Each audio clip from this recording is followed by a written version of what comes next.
Hello YouTubers, my name's Richard O'Mara and I'm going to go through some things that I wish I'd known before I started mounting a Bafang 1000-watt motor and battery to my Surly Pugsley, which you can see here.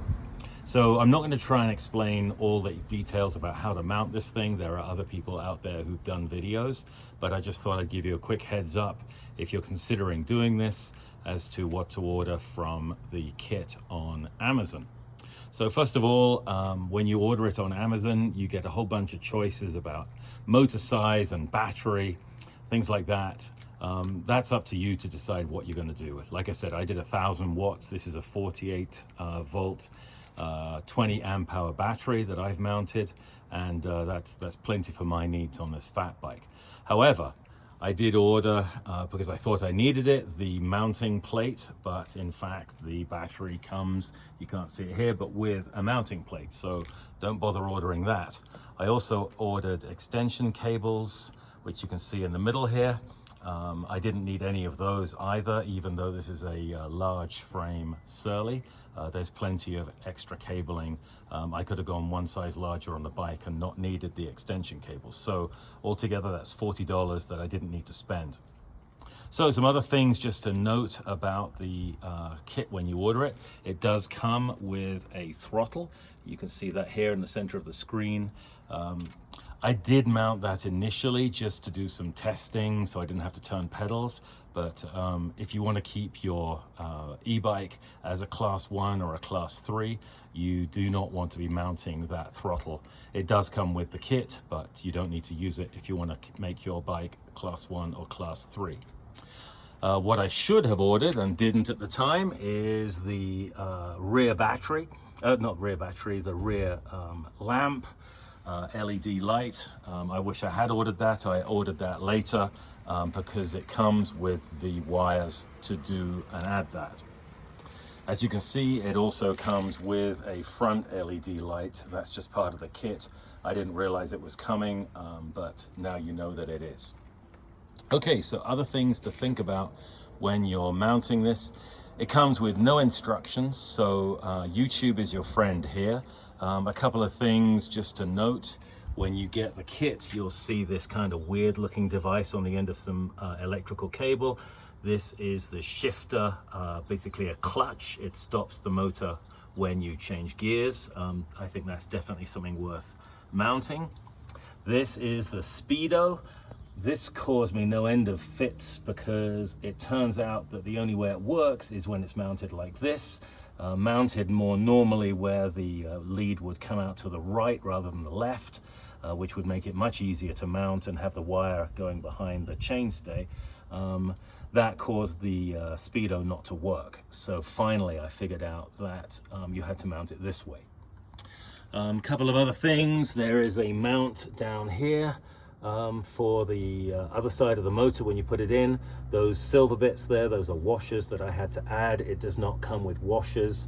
You want to make sure that that mounting plate is vertical, and you'll need washers to do that. You can see here the battery mounted. I ended up actually, and I'll show you on this one, I undid these 3 screws here and actually put the 2 mounting bolts through the base of this mounting plate to go through to where my water bottle cage mounts were, and then I used the silver plate that came with it and mounted the 3rd screw up in there, and that made this whole thing much more stable. So that was a good move. You will find that yours comes with little mounts for the, if you do the sensors for the brakes. Frankly, I wouldn't bother with these if you were only, if you're not going to use the throttle. You really don't need these brake sensors. What this does is it kills the motor when you activate the brake, and there's a little magnet here that moves away from the sensor, and that's just enough to kill the engine. If you're not using a throttle, every time you stop using the pedals, the motor's going to stop anyway. So really, you don't need these. They're kind of a pain in the neck to have to mount, but I did it anyway. Back to the headlight, make sure that you clip that into the wiring harness, which is now buried down underneath here, to the white and black, not the red and black wire. The red and black is for the rear light. The white and black is for the front light. I got them the wrong way round and spent ages trying to figure out how to get the headlight to work. It would come on for 2 seconds and then die.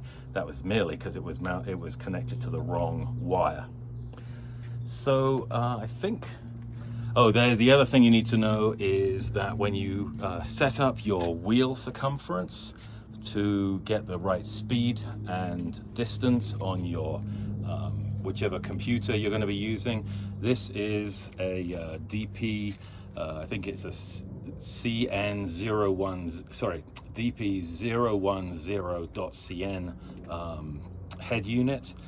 You need the code to be able to change the circumference of the wheel. That code is 1919. Again, nothing in the instructions about that, but I found it courtesy of Google's AI. So I think that's about it. I really enjoyed putting this together. It goes like the clappers. I even got a little sticker here because it really is a beast. You've got 6 modes of power, and the top mode boost is almost unrideable because it's so fast. On a fat bike like this, I wouldn't want to be going much more than 20 miles an hour, just because I'd be afraid of things wobbling and starting to fall off, including me. But overall, it was a really good, really fun thing to do, and I wish you luck with your installation.